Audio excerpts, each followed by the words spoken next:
When I went off-road with the 400X, light off-road, not technical trails, the way it handled itself, okay, Himalayan has lots more headroom. Correct. But there is a point up to which the 400X is neck and neck, step for step, without having the 21-inch wheel. It's awesome. Right. That kind of connected, cohesive awesome, neither the Speed 400 nor the T4 can do. The T4 comes closer to it than the Speed 400 does. Okay, got it. Clear.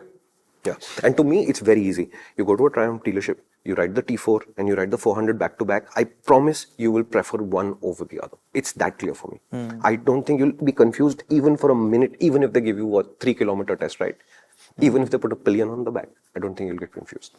I think the point he's making is that the Speed 400 has a certain personality, and maybe if you're younger and you wanted a more fizzy kind of bike, the Speed 400 would work. Not the kind of personality we expected from this family of motorcycles, which is why we feel that the T4 is more genuine and connects more dots together for this family. So that will clearly work for some people, and the Speed 400 will be just as good as it were for somebody earlier on who wanted the Triumph fit finish with a little bit of a younger feel motorcycle. Yeah, and I'll also point this out in terms of actual performance. Despite the 9 bhp drop, 0 to 60 times are virtually identical.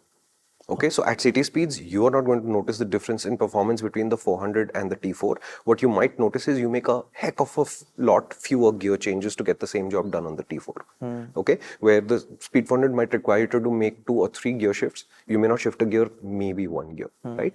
When you get to 0 to 100 times, Bajaj's official claim numbers, the difference is under 2 seconds. Okay. So at the highway, when you're trying to overtake something, the T4 can be revved out towards its 40 bhp red line. That would give you a quicker overtake, but it's not like the T4 is going to feel substantially slower. And remember, all the torque and power peaks are much lower. Yeah. Right? This is a really interesting point, because when he mentioned that it's 9 bhp lower, it didn't even register to me. I had to ask him again a second time. And in the entire conversation when we went through, nowhere did he highlight that, oh, it's 9 bhp down and oh my god, that means that the riding experience is dramatically different. So this is interesting for you to also keep in mind, that those specs and how they convert in the real world can be completely different. And this is a motorcycle, effectively what Shumi said is, feels more effortless and more engaging to ride when you're out in the real world. Yeah, and in some ways, I think the 400 class is now splitting into 2 parts, right? You have these 27 to 30 bhp machines, which all have lots of torque, and they're relatively low revving. Maverick, X440, now the T4, all of the Royal Enfield 350s, etc. They're all 27 to 30 bhp. They all work on the torque, and they all have, relatively speaking, low red lines. And then there's the other side of the class, which is all 40 and 40 plus bhp, which have the 9,000, 10,000 RPM red lines, which all have some amount of torque, not necessarily off the bottom, but they're all sitting at a reasonably high horsepower number, in which I think the Sherpa from Himalayan might actually be the best balance engine, because it's 40 Newton meters and 40 bhp. But I can see that there is a clear line in the middle about which kind of bike you'd prefer. And to Triumph's advantage, they have a bike on either side of this now. So there's a Speed 400 on this side and there's the T4 on this side. The attraction of the T4 for Triumph would be that a lot of classic 350s, etc. get sold. So there is clearly people on the 27 bhp side of things who would think 30 bhp or 31, whatever, is more performance. But if you take the 31 of the T4 and compare it to the 31 of the Duke 250, which is the same horsepower, completely different experiences. Very similar prices, and the Duke 250 is actually more expensive, but very different experiences. Duke, again, I think the advantage is that the dots line up for what it is. Yeah.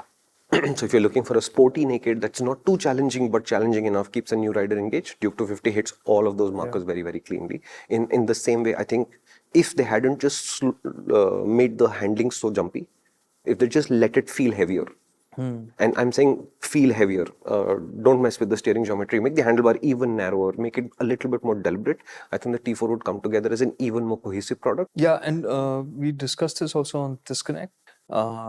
If you are torn between two ideas, means you're not sure about what you want. So spend more time, ride it again until you're clear about which works for you. If this dealer is not giving you another test ride, go to another dealer. Yeah, and if you're afraid of missing out, you're missing out the whole time. I mean, you can't avoid it. You can only do one thing at a time as a human, right? So most of us can only afford one motorcycle at a time. So whichever you buy, the other 99 you're missing out on. Just get used to it. It's a much simpler way to think about it. Yeah, that's a good one.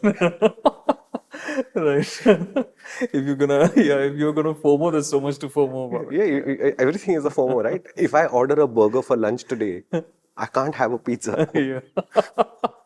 right? And if I get paralyzed by that, then I'm having neither the burger or the pizza. I'm having whatever Rajma I got from home or something instead, right? That's how sliders came off. Huh? All right. Cool. Yeah. Hi, it's me, Karthik, the one who's generally laughing and just going along with Shumi's jokes. You can catch all the jokes on the main channel. That's where they're all there. Right now, this is a bit of the serious conversation, but you can catch all the fun factor on the full video, which is on the MotorInc channel. So head out there and subscribe. And if you want more of these shorter clips, do subscribe to this channel as well.